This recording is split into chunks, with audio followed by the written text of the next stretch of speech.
بسم اللہ الرحمن الرحیم۔ فرحاد علی تیمور، دیوتا، ایک بہت ہی اچھا داستان، ایک ایسے نوجوان کی کہانی جس کی صلاحیتوں نے دنیا بھر کے طاقتور ملکوں اور انسانوں کو دھول چٹا دی۔ اپنے ملک کی بقا کے لیے پوری دنیا سے لڑ گیا، جہاں گیا اپنے نام کا سکہ جمایا۔ جسے بچپن میں نہ ماں کا پیار ملا نہ باپ کا، جو ماں کی گود کو ترستا رہا، جسے نفرت ہی نفرت ملی۔ تو جناب اس کی طرف چلنے سے پہلے آپ پلیز چینل کو سبسکرائب کریں، لائک اور شیئر کریں تاکہ ہر آنے والی قسط آپ کو فوری مل سکے۔ دیوتا، فرحاد علی تیمور، قسط نمبر 71 یا کچھ ایسے اہم کاغذات چھپا کر رکھے گئے ہیں جو ان کی مجرمانہ کارروائیوں کو بے نقاب کر سکتے ہیں۔ میں ابھی انہی کاغذات کو تلاش کر رہا تھا، لیکن اپنی ناکامی کے بعد اس نتیجے پر پہنچا ہوں کہ اس نے ان کاغذات کو اسی عمارت میں کسی سائنٹیفک طریقے سے چھپا رکھا ہے۔ میری باتیں سن کر آفیسر نے شبیر حسن سے کہا، سر، اس میں کوئی شبہ نہیں کہ فرحاد پچھلے دنوں ہمارے کام آتا رہا ہے۔ ہم نے اسی کی مدد سے مائکرو فلم برآمد کی تھی۔ اس کی صلاحیتوں نے یہ ثابت کر دیا ہے کہ یہ چھپی ہوئی چیزوں کا سراغ لگا لیتا ہے۔ آفیسر نے میری حمایت میں یہ بات کہی تو میرا حوصلہ بڑھ گیا۔ میں نے سوچا کہ اب ہر ممکن طریقے سے اس آفیسر کو پوری طرح اپنے اعتماد میں لینا چاہیے، ورنہ میں مجرم نہ ہوتے ہوئے بھی ایک قتل کے جرم میں ملوث ہو جاؤں گا۔ ثبوت کے طور پر میری انگلیوں کے نشانات ریوالور پر موجود ہیں اور انٹیلیجنس کا ڈائریکٹر میرے خلاف ایک چشمدید گواہ تھا۔ میں نے آفیسر سے کہا، میں تنہائی میں آپ سے کچھ بات کرنا چاہتا ہوں۔ ڈائریکٹر جنرل نے فوراً اعتراض کیا، نہیں، تم میرے ماتحت کو تنہائی میں لے جا کر بہکانا چاہتے ہو۔ آفیسر نے کہا، سر، کیا حرج ہے؟ اگر فرحاد کے کہنے کے مطابق اس عمارت کی تلاشی لی جائے گی، میں آپ کو یقین دلاتا ہوں کہ یہ کتنا بڑا بھی فراڈیا ہو، مجھے نہیں بہکا سکے گا۔ بلیک گائیڈ نے کہا، شبیر حسن، اگر تمہارا آفیسر تنہائی میں فرحاد سے باتیں کرنا چاہتا ہے تو اسے اجازت دے دو۔ اگر یہ بہک گیا تو تمہارے دوسرے متحد یہاں موجود ہیں۔ اس وقت بہکنے والا آفیسر بھی مجرم سمجھا جائے گا۔ اپنے آفیسر سے کہو کہ یہ اپنا ریوالور تمہارے حوالے کر دے، اس کے بعد فرحاد سے تنہائی میں باتیں کرے۔ آفیسر کو یہ بات ناگوار گزری کہ اس پر اعتماد نہیں کیا جا رہا ہے۔ اس نے ڈائریکٹر جنرل کی طرف دیکھا تو اسے مایوسی ہوئی، کیونکہ ڈائریکٹر جنرل بلیک گائیڈ کے مشورے پر عمل درآمد کرتے ہوئے بڑی خاموشی سے ہاتھ بڑھا کر اس سے ریوالور طلب کر رہا تھا۔ وہ ڈائریکٹر جنرل کے حکم سے انکار نہیں کر سکتا تھا۔ اس نے ہاسٹل سے ریوالور نکال کر اس کے حوالے کیا، پھر میرے ساتھ دوسرے کمرے میں آ گیا۔ میں نے اس سے کہا، آفیسر، آپ نے دیکھ لیا ڈائریکٹر جنرل کس طرح بلیک گائیڈ کے اشاروں پر چل رہے ہیں۔ انہیں کم از کم آپ پر اعتماد کرنا چاہیے تھا۔ بہرحال آپ سمجھدار ہیں، اس چھوٹے سے تجربے سے آپ کو سمجھ سکتے ہیں کہ بلیک گائیڈ تنوینی عمل کے زیر اثر انہیں اپنے اشاروں پر نچا رہا ہے۔ میری باتیں سن کر وہ گہری سوچ میں ڈوب گیا۔ میں نے موقع سے فائدہ اٹھا کر کہا، میں آپ سے بہت ضروری باتیں کرنا چاہتا ہوں۔ آپ تھوڑی دیر کے لیے مجھ پر اعتماد کریں اور دروازے کو اندر سے بند کر دیں۔ اس نے دروازے کو اندر سے بند کر دیا اور وہاں سے پلٹ کر بولا، کہو، آپ کیا کہنا چاہتے ہو؟ میں نے کہا، پچھلے دنوں آپ کے علم میں یہ بات آئی تھی کہ مجھ میں سونگھنے کی صلاحیتیں ہیں۔ میں ایک بار کسی انسان کی بو سونگھ کر یہ بتا سکتا ہوں کہ وہ کس وقت کہاں پر ہوگا اور کیا کر رہا ہوگا۔ یہ تجربہ آپ کے سامنے ہو چکا ہے۔ اس نے اس بات میں سر ہلا کر کہا، ہاں، تم نے اس مجرم کے جبڑے میں چھپی ہوئی اس مائکرو فلم کی بو سونگھ کر ہمیں بتایا تھا۔ میں نے مسکرا کر کہا، ہاں دوست، یہ درست ہے، لیکن آپ کو یہ سن کر حیرانی ہوگی کہ یہ سب کچھ سونگھنے کی صلاحیتوں سے نہیں معلوم کیا تھا۔ دراصل میں ٹیلی پیتھک علم سے واقف ہوں اور ہر انسان کی سوچ کو پڑھ سکتا ہوں۔ وہ حیرانی سے مجھے دیکھتے ہوئے سوچنے لگا، کیا میں اس کی بات کا یقین کر لوں؟ کبھی یہ کہتا ہے کہ ڈائریکٹر جنرل کو اپرنٹائز کیا گیا ہے، کبھی یہ کہتا ہے کہ ٹیلی پیتھی جانتا ہے۔ ان علوم کے بارے میں اب تک میں نے قصے کہانیوں میں پڑھا ہے، या मालूमाती किताबों का मुताला किया है, लेकिन आज तक अमली तजर्बे की सूरत में इन्हें नहीं देखा। मैं मुस्कुराते हुए उसकी सोच को दोहराने लगा। ऑफिसर, आप इस वक्त सोच रहे हैं कि हिप्नोटिज्म और टेलीपैथी किस्सा कहानियों की बातें हैं। मैंने हरफ बहरफ उसकी सोच को दोहराया। वो चौंक पड़ा और शदीद हैरानी से मेरा मुंह तकने लगा। मैंने फिर उसकी सोच को पढ़ने के बाद कहा, इस वक्त आप सोच रहे हैं कि कमाल है, ये शख्स तो वाकई मेरी सोच को पढ़ रहा है। वो एकदम से मुतासर हो गया। उसने आगे बढ़कर मेरे दोनों बाजुओं को थाम कर जोशीले अंदाज में कहा, खुदा की कसम तुम लाजवाब हो। अब मैं समझ गया, तुमने इस मुजरिम की सोच को पढ़कर इस माइक्रो फिल्म का पता चलाया था। इस फिल्म की बो नहीं सूंघी थी। मैंने कहा, क्या अब आप मेरी बातों का यकीन करेंगे? उसने कहा, हाँ, इस टेलीपैथी की सलाहियत से तुम एक खतरनाक मुजरिम बन सकते हो, लेकिन मैं देख रहा हूँ कि पिछले दिनों में तुमने हमारा साथ दिया था और अब भी कानून का साथ दे रहे हो, लेकिन तुम इस इल्म के जरिए मालूम नहीं कर सकते कि वो अहम कागजात कहाँ छुपा कर रखे गए हैं। मैंने जवाब दिया, ब्लैक गाइड मेरे इस राज से वाकिफ है कि मैं ख्याल ख्वानी का इल्म जानता हूँ। उसे ये बात आपके डायरेक्टर जनरल ने बताई है, इसलिए ब्लैक गाइड बहुत ज़्यादा मुतात हो गया। मैंने कई बार कोशिश की कि उसे अहम कागजात के मुतालिक सोचने पर मजबूर कर दूं, लेकिन वो हर बार मेरी मर्जी के मुताबिक सोचने से इनकार कर देता है। इतना मुझे यकीन है कि मैं इन अहम कागजात को इसके ज़हन से उगलवा लूँगा, लेकिन इसमें कुछ वक्त लगेगा।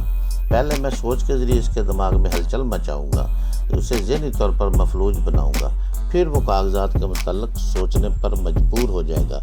ये काम बहुत पहले कर चुका होता अगर आपके डायरेक्टर जनरल मुझे इसका मौका देते, मगर वो तो मुझे मौका ही नहीं दे रहे। ऑफिसर ने मेरे शाने को थपते हुए कहा, मैं तुम्हें इसका मौका दूंगा, मेरे साथ आओ। वो मेरा बाजू पकड़कर दरवाजे की तरफ बढ़ने लगा। मैंने रुकते हुए कहा, ठहरिए, अच्छी तरह सोच लीजिए कि आपने अपने डायरेक्टर जनरल की मर्जी के खिलाफ कोई कदम उठा सकेंगे। उसने जवाब दिया, वो इस वक्त डायरेक्टर जनरल हैं, जब तक कानून का एहतराम करेंगे। अगर उन्होंने मुझे कानूनी कार्रवाइयों से रोका तो मैं इनकी एक भी बात नहीं सुनूंगा। मैं मुतमईन होकर उसके साथ आगे बढ़ गया। उसने दरवाज़ा खोला। हमारे कदम आगे न बढ़ सके। हम ठिठक कर खड़े हो गए। डायरेक्टर जनरल, वो दोनों मुसल्लह नौजवान हमारी तरफ रिवाले ताने खड़े थे। डायरेक्टर जनरल तहकमाना अंदाज में ऑफिसर से कहा, बताओ तुम्हारे मतलब क्या फ़ैसला किया जाए? तुम फराद की बातों में आ गए थे, मेरे हुक्म पर अमल करोगे? ऑफिसर ने जवाब दिया, मैं वही करूंगा जो कानून का तकाजा है। मैं फराद को मौका दूंगा, इस बंधे हुए आदमी को मुजरम साबित करे। ब्लैक गाइड ने चीख कर कहा, मैं पहले ही समझता था ये ऑफिसर की बातों में आ जाएगा। शबीर हसन, मैं तुम्हें हुक्म देता हूँ, फायर करो। उसके मामूर शबीर हसन ने फायर किया। इसके साथ ही ऑफिसर को गोली उसके सीने से आर पार होगी। फिर उसने पहले कि वो मुझ पर फायर करता, मैं छलांग लगाकर वापस कमरे में आया और फर्श पर गिर पड़ा। इस तरह हालात के शिकंजे में आ गया था। ब्लैक गाइड जैसा मुजरम और जैसा कानून का मुहाफ़िज़ दोनों ही पूरी तरह मेरी मौत का सामान कर चुके थे। मैं बाल बाल बचा था कि कमरे का दरवाज़ा बंद करते ही मैं ज़मीन पर ना गिर पड़ता तो सिलेंसर लगे पिस्तौल की गोलियों का निशाना बन चुका होता। मेरे ज़मीन पर गिरते ही यके बाद दीगरे 2 फायर हुए। गोलियां दरवाजे में 2 सुराख पैदा करती हुई कहीं दूर निकल गई। मैं चंद लम्हों तक चुप साधे पड़ा रहा। मेरे तमाम रास्ते बंद हो चुके थे। मुश्किल ये थी कि ब्लैक गाइड गैर मुल्की एजेंट तो मेरा दुश्मन था ही, इसके साथ मैं अपने मुल्क के इंटेलिजेंस के डायरेक्टर का भी दुश्मन हो गया था। वो मुझे अपना दुश्मन समझ रहा था। ऐसी सूरत में मैं अपने मुल्क के कानून की पनाह में नहीं रह सकता था, ताकि फरार भी नहीं हो सकता था।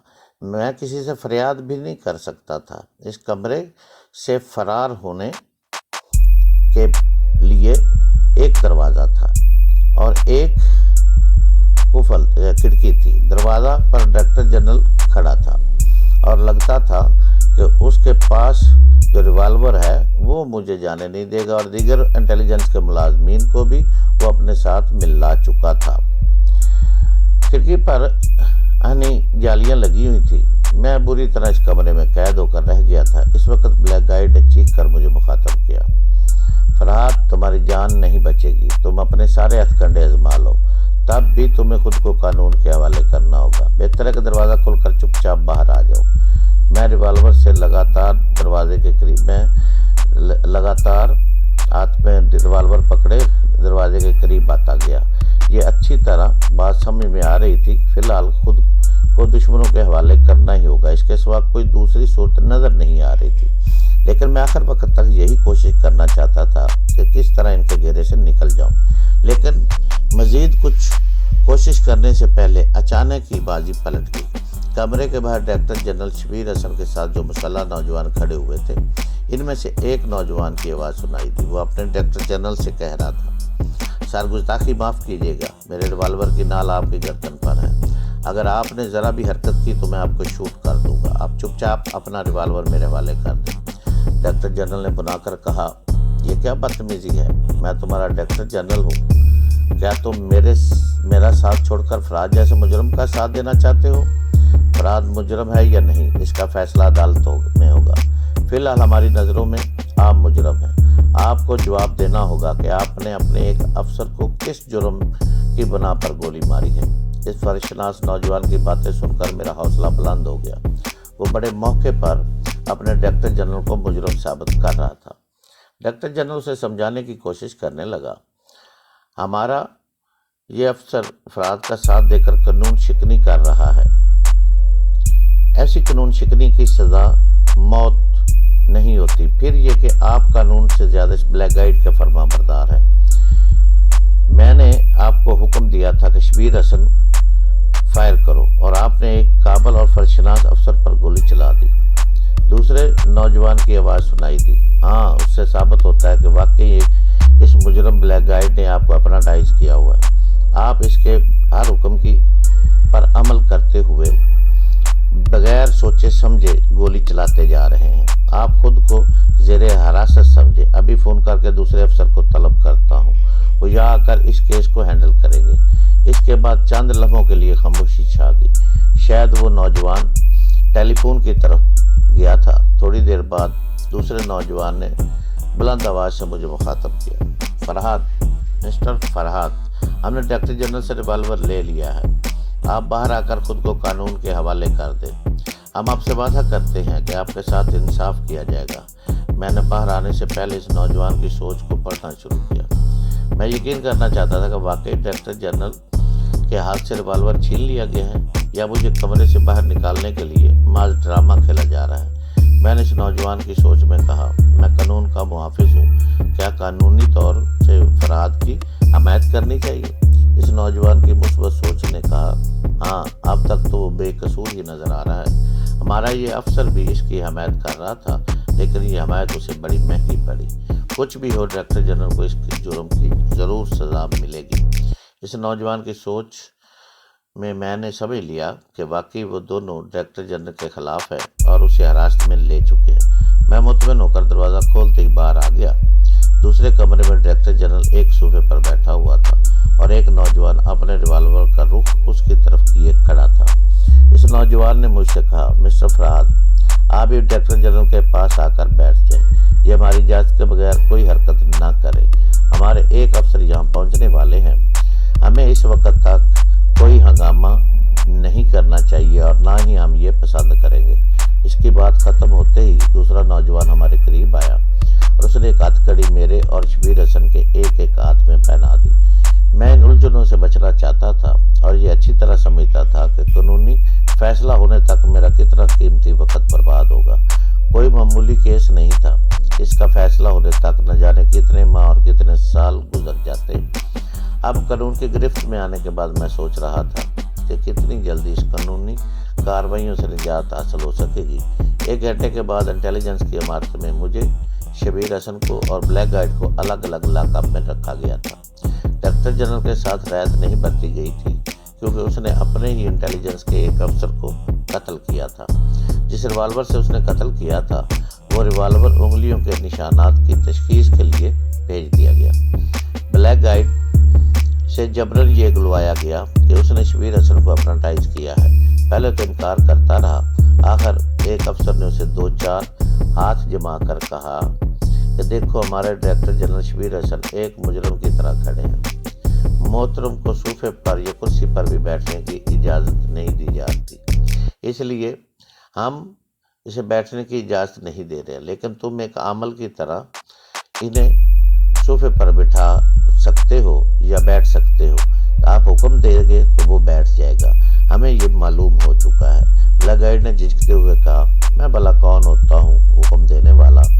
میں بھی ایک مجرم کی حیثیت سے یہاں لایا گیا ہوں، اور میں ایسا کچھ نہیں کیا جو آپ کہہ رہے ہیں۔ اس کی بات سن کر افسر نے اچھی طرح اس کی پٹائی شروع کر دی۔ لات جوتے تھپڑ کھانے کے بعد اس نے ہاتھ جوڑ کر کہا، مجھے نہ مارو، جو کہیں گے آپ وہ میں کروں گا۔ افسر نے کہا، تو پھر شبیر حسن سے تحکمانہ انداز میں کہو کہ وہ صوفے پر بیٹھ جائے۔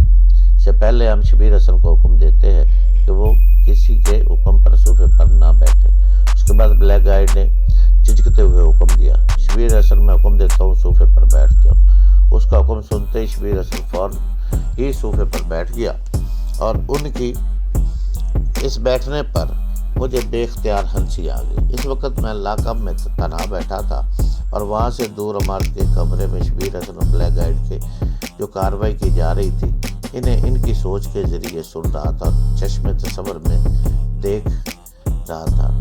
ان دونوں مسلح نوجوان میں سے ایک نے اپنے افسر سے کہا،